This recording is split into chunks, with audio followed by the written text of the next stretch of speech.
Hello guys good evening. आज माने आपनलोকক बहुते क्वेश्चन কৰি থাকা क्वेश्चन কেটা মই এনসাৰ দিবলৈ যাম আৰু লগতে आपनलोকক এবিবি কাটঅফৰ কথা কম।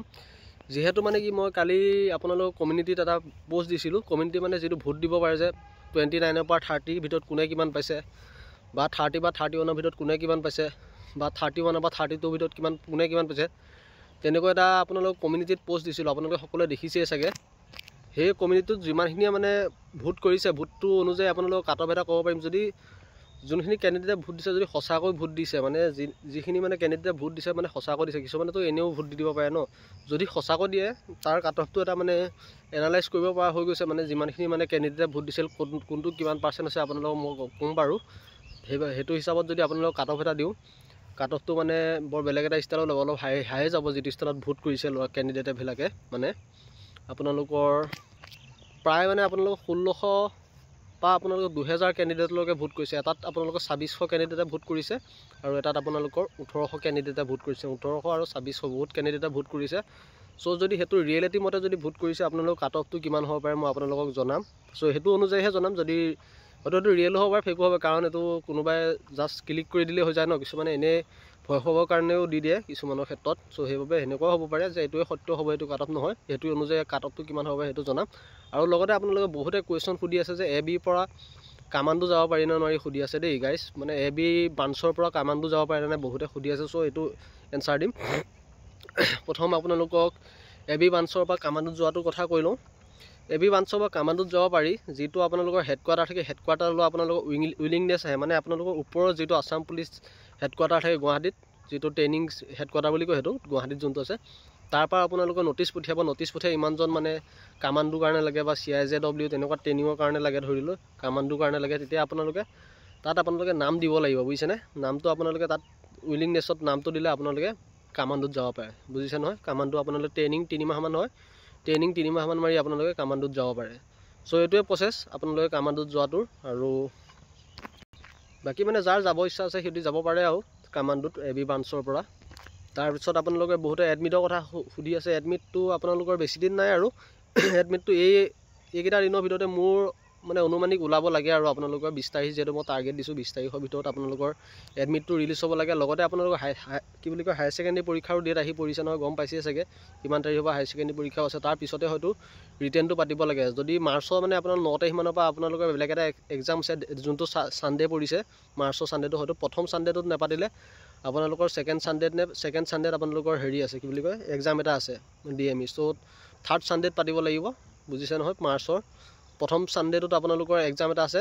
সো সেকেন্ড সানডেত পাতিব লাগিব। সৰি থাৰ্ড সানডে নহয়, সেকেন্ড সানডেত পাতিব লাগিব। প্ৰথম সানডেত আপোনালোকৰ এক্সামটো আছে DME এক্সাম আছে মাৰ্চৰ। সো সেইভাবে যদি আসাম পুলিচৰ ৰিটেন মাৰ্চত হোৱা সম্ভাৱনা আছে তেতিয়াহলে মাৰ্চত হলে সেকেন্ড উইকত পাতিব লাগিব। আৰু যদি ফেব্ৰুৱাৰীত পাতে ফেব্ৰুৱাৰী লাষ্টত পাতিব লাগিব, লাষ্টত যেটো সানডে পৰিব হেতুত পাতিব লাগিব।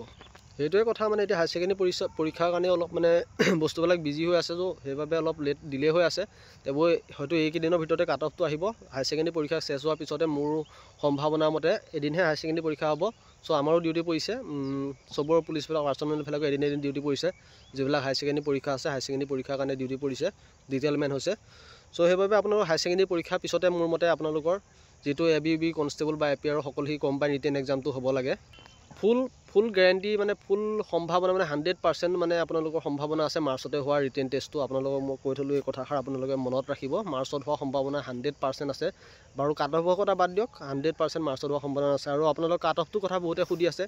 এতিয়া যেটো আপোনালোকৰ কমিউনিটিত যেটো পোষ্ট দিছিলো মই পোষ্টটো অনুযায়ী যিখিনি লৰাই ভোট দিছে হেতু অনুযায়ী চাবলৈ গ'লে এতিয়া মোক বহুতে বেয়া হ'ব হেতু অনুযায়ী যদি কাটঅফটো ক'বলৈ যাওঁ, কাৰণ দিছে লৰাবিলাকে ভোট দিছে যিখিনি 2200-2500 লৰাই ভোট দিছে। হেতু অনুযায়ী যদি মই কাটঅফটো দিব যাওঁ এতিয়া মোক যোনখিনি কম মাৰ্ক পাইছে এইখিনি ক্যান্ডিডেটে মোক বেয়া পাব, কাৰণ কাকো এতিয়া সঁচাটো ক'লে এতিয়া বেয়া পাবই ন। এতিয়া উপায়টো নাই। যেটো মানে মই দেখিছো যেটো মানে কমিউনিটিত পোষ্টত দেখিছো ইমানখিনি ক্যান্ডিডেটে এনেকুৱা ধৰণৰ মানে পোষ্ট কৰিছে অলৰেডি। মানে যদি সঁচাকৈ দিছে আৰু সঁচাকৈ দিলে মই কাটঅফটো আপোনালোকক জনাই দিম। যেটো মানে মই চালো আজি কাটঅফটো চাই জনাই দিম আপোনালোকক কিমান হ'ব পাৰে। মানে আপোনালোকৰ যেটো আপোনালোকৰ জেনেৰেলৰ ক্ষেত্ৰত যিখিনি মানে ক্যান্ডিডেটে ভোট দিছে বা মানে কি মাৰ্কৰ ক্ষেত্ৰত দিছে আপোনালোকৰ হাইষ্ট মাৰ্কটো 31 to 32 মানে 50% মানে 31 to 32 বা এবভতে দিছে নহয়, বুজিছে নহয়।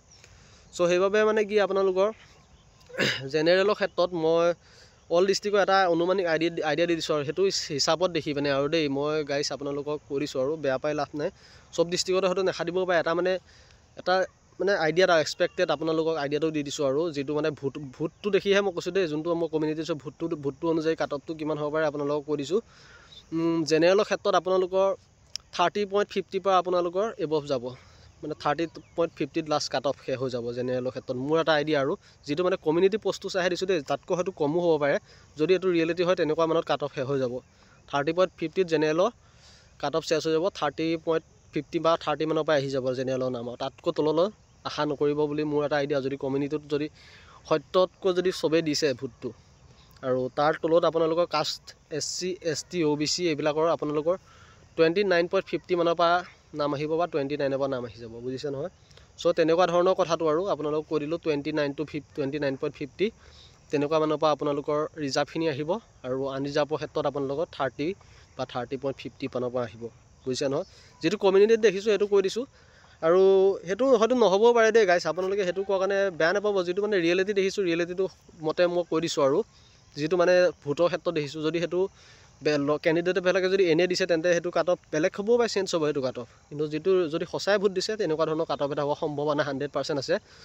চ' ইমানখিনিয়ে ভিডিঅ'টো কেনেকুৱা পালে জনাব, ভাল লাগিলে লাইক কৰিব, ছাবস্ক্ৰাইব কৰিব, কমেণ্ট কৰিব, আৰু বহুত দিন ভিডিঅ' বনোৱা নাই, মন চনো ভাল লাগি থকা নাই, আৰু ইউটিউবতে মই এনি টাইম লাগি থাকিবলৈও ভাল নালাগে।